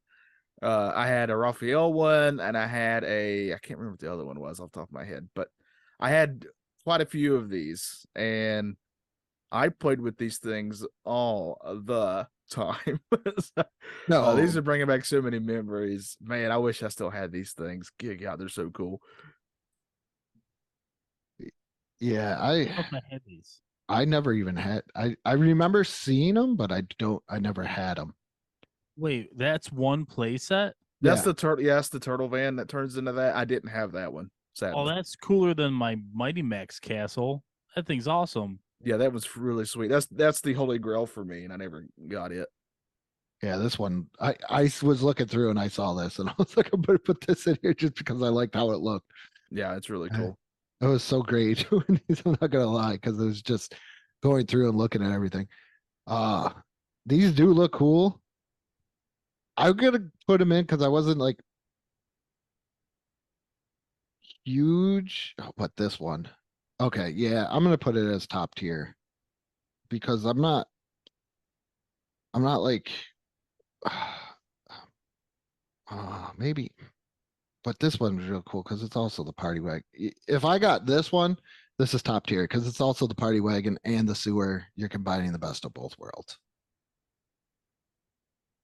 I didn't own these. I didn't own these. What I owned in miniature form was I had the Micro Machine Star Wars line. Me and my brother. And in fact, there was one Christmas. It was my brother-in-law, my brother, and myself. Where one of us opened up a present. It was Micro Machine Star Wars something. I had some of those sets too. Come to think of it, yeah. I wish I knew that these existed. I might look into trying to buy this wagon then. This is pretty badass. If I knew this existed as a kid, I would have wanted it. And I don't know why I didn't know about this, but this is worthy of tier 1 in my opinion, just based on the fact of like, look at all the different stuff you can do on it in such a tiny little thing. Yeah. Like if it was just those little play sets, I probably would have put in an I don't get it.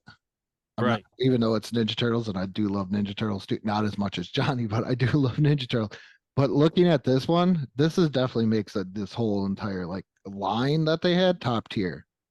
I'm going to go ahead and tell you, like, just for an example, that baseball Leonardo, you could play baseball with the Ninja Turtles, Andrew. So the fact that you don't get it is blowing my mind. Well, I don't get. I wasn't into like the small little play sets. Obviously, I was because I love this in Micro Machines. But yeah, this is A tier. Even the other play sets in this series is A tier for me.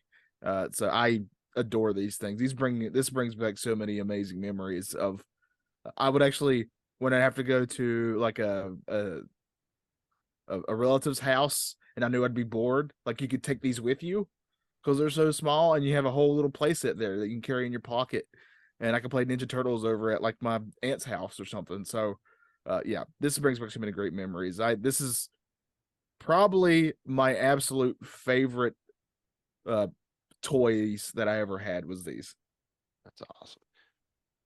And here is our last one. Of course, I brought it out. Snake Mountain. You brought out the snake? I brought out the snake. Here we go from, keeping it good for the kids to brought out the snake. It's all right. I purposely passed up a joke about Johnny having a miniature turtle playset in his pocket, or is he just happy to see me? Yeah, and the answer is both. Yeah. But I also had Snake Mountain, and because He-Man was huge, I definitely grew up in this era where He-Man was huge, and it wasn't until later on He-Man started falling out. But this was awesome, especially the microphone. The microphone was like the coolest part. So you had like the snake head and that like wolf's head, and you could talk into it and it would like change your voice. It wasn't the best, but you could be like, I'm gonna get you, He-Man, and I'm gonna get you, He-Man. And the great thing about this one that makes it almost Castle Grayskull is just more iconic, but this one you had you could play more in the front with the bridges and everything else. He-Man. Yeah. This I'm gonna go ahead and say this. This is maybe controversial to Andrew, but Skeletor is so much cooler than He-Man to me. I thought Skeletor was so freaking cool. I get it. But even on the inside, there's not too much going on the inside, but the decals make up for it. I know Johnny kind of tore down the Daily Bugle playset for the bus stop, but this one, I loved this as a kid. Well, a lot of your play sets, especially, I mean, even now, take that little shortcut. So like it's not something other places hadn't done. What's that bird thing? That's the sorceress. She can transform into a bird. Yeah, Brian. Get with the times. I don't remember her. How do you not?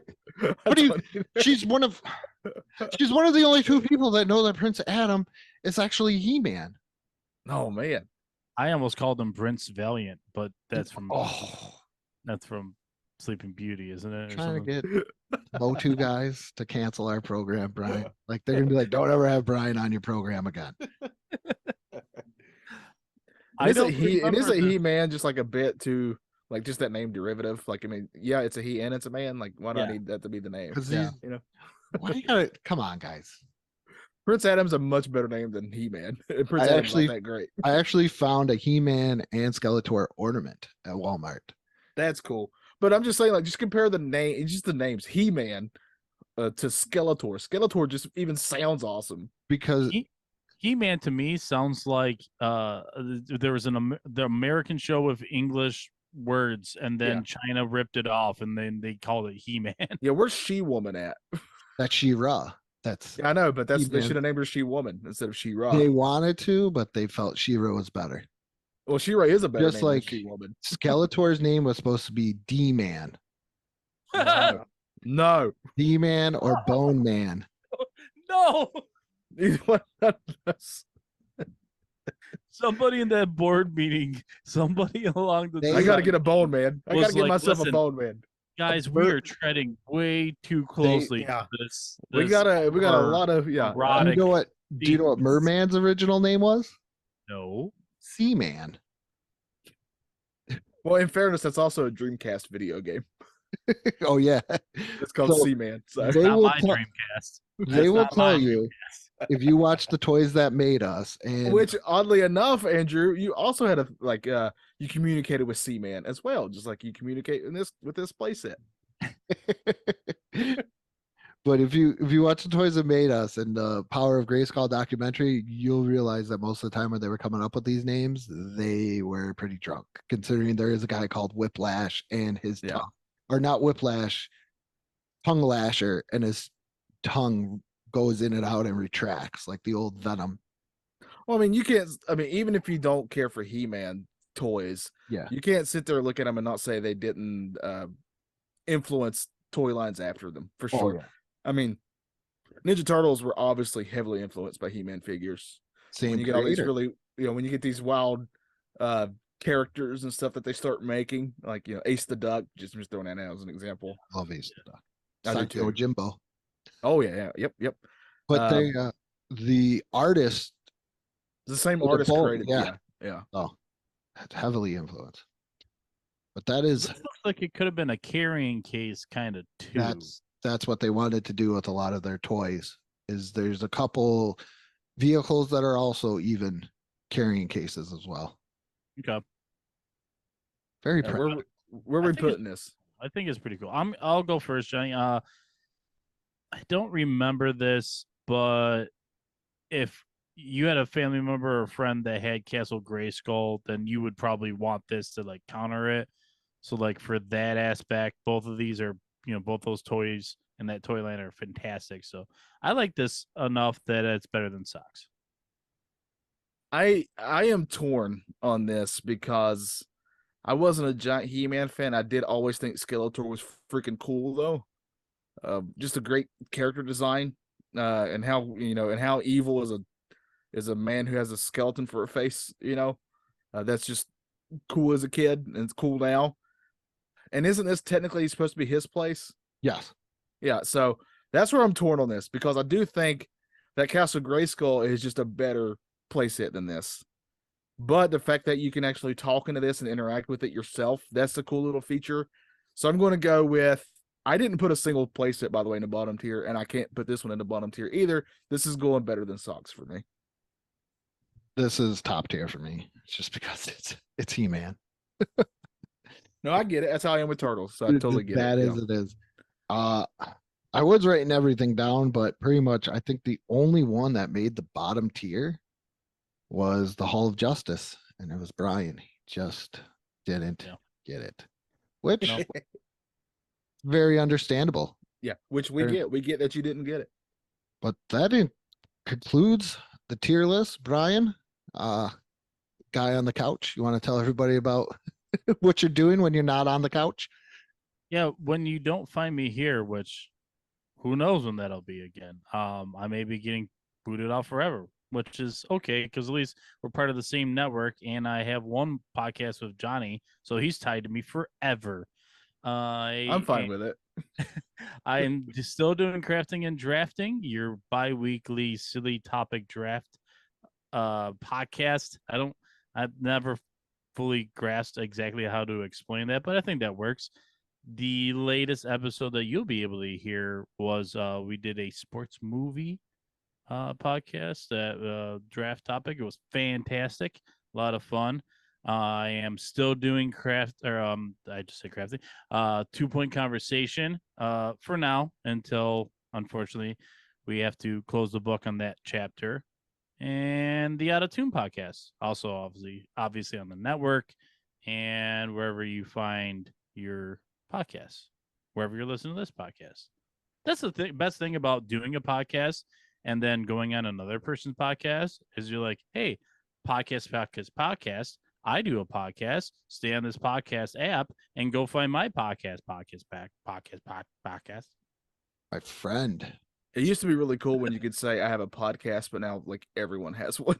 Yeah, my one friend has a podcast, and like podcasting was just kind of like the hobby thing for me. Unless you want to donate, become a Patreon member for only $1 a month and get exclusive content. That's right. Yeah. Or subscribe to the Nostalgia Funhouse YouTube channel as well. Wait, you have another friend who has a podcast? Because I'm getting jealous, Andrew. But I didn't know he had a podcast. Like he kept it from me. No. It's like being a vegan. If you are a podcaster, you must tell everyone at all that times. Makes no sense to me. Like that's how I meet people now. That's the first thing I say. I have a podcast. My name's Johnny. He's actually was on when this was Let's Talk But No Politics, okay, and then all of a sudden he has a podcast, and it's I don't know, it's something about there's nothing fixing the butter, It's just kind of like an everything podcast, but his one friend on there, I don't know if I offended him at all, because when I was listening to it, I was like, are you doing that with Seth Rogen? Because that's exactly what his friend sounds like, Seth Rogen. Oh man, I'm jealous. Are you mad that I don't sound like Seth Rogen? No, because it's weird. I like the contrast of the North and the South between us. Yeah, we're having our own civil war Yeah, here. even though I live in Texas now, so Yeah. Where's your twang? Say y'all, Andrew. I do. Oh yeah. Y'all. Where's your y'all? Oh, I thought he was I'm- talking to me. I was very happy that he thought I didn't have a twang for a second. I thought one time, I got to tell you this. I did Retro Bliss with Johnny and Trevor, and I've noticed I pick up on people's accents, like if I talk to them for too long. So we're doing the skit, and next thing you know, I'm like talking in a Southern accent. I need to stop this now before somebody realizes it. And I'm like, and I know they probably did, but I just like, I'm not gonna do it. And when I had to get my pool fixed, there was some Latino, Latin gentleman out there from Mexico, and they're talking to me, and I just out of nowhere, I just started doing like a little bit of that accent. I was like, I gotta stop this. I gotta stop this. Like my brain's like, hey, you need to talk like they talk, and then that way everything works out fine. And I do not mean to offend anybody at all. It was like, oh, that's what I was like, are you gonna put the dirt in? It's just going chorizo, huh? And I'm like, oh, I just want everybody to know that I do not condone any of this. I don't either. I don't know what's wrong with me. But it also helps that I can't do accents, so I can't offend anybody if I even wanted to. Yeah, but that's kind of. I just always sound like this unless I'm doing a character. But when I'm doing a character, guess what? They also still sound a little Southern. Yeah, slightly Southern. Yeah, I like it. I think for the next pop culture court, you should do like the classic Southern lawyer.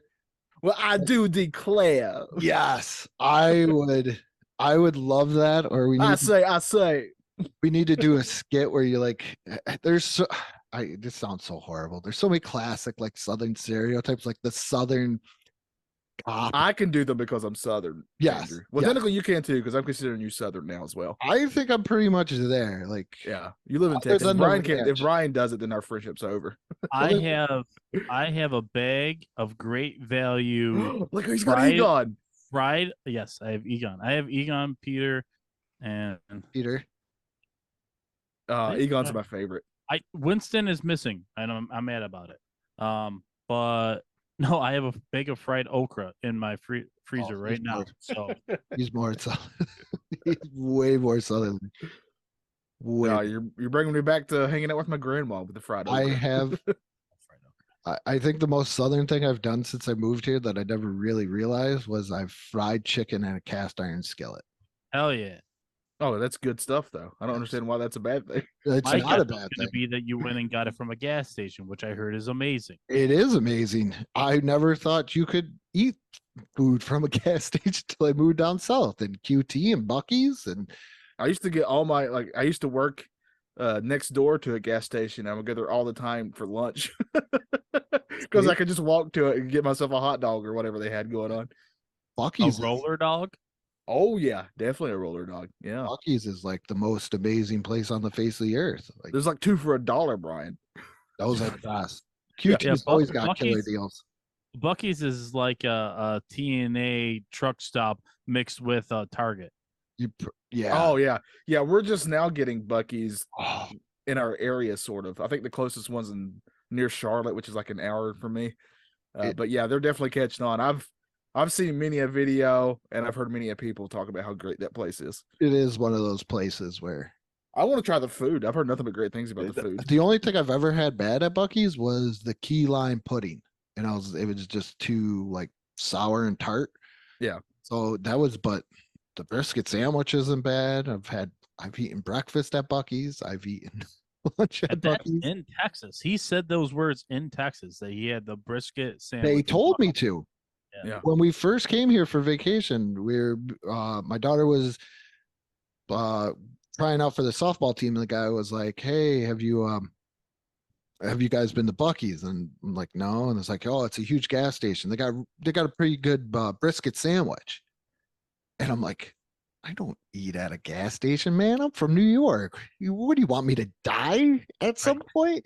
And I love eating at gas stations now. I go to the QT down the street and get macaroni and cheese and stuff sometimes.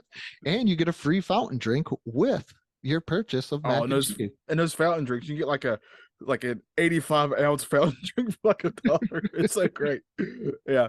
Oh man. All right. Well, I think that does it for us. Thank you, Brian, for being on the show with us again. We'll definitely obviously have you on at some point, because we're going to need you to pitch hit, I'm sure, sometime. But yeah, Andrew, I think we've done it. We've gone and done it. Yep. Once again, go to our Patreon. If you like what we're doing, support us on Patreon. $1 a month, exclusive contents. Johnny and I do skits. YouTube channel. If you're watching on YouTube or listening it on Apple Podcast or Spotify, please go our to sports, that. And our sports podcast. Yeah. Oh, I'm getting to it. And go check out our Facebook page. And also, if you like listening to Johnny and I more than I like listening to me, which is probably a lot more, go check out, and it's sports history. Go check out the Retroactive Sports Podcast. We just recorded a very awesome one that I can't wait for it to come out. Where we talk about the New York Islanders and when someone bought them who wasn't who they claimed to be. Very fun podcast. Well, with that being said, good morning, good afternoon, and good night. I get you, He-Man.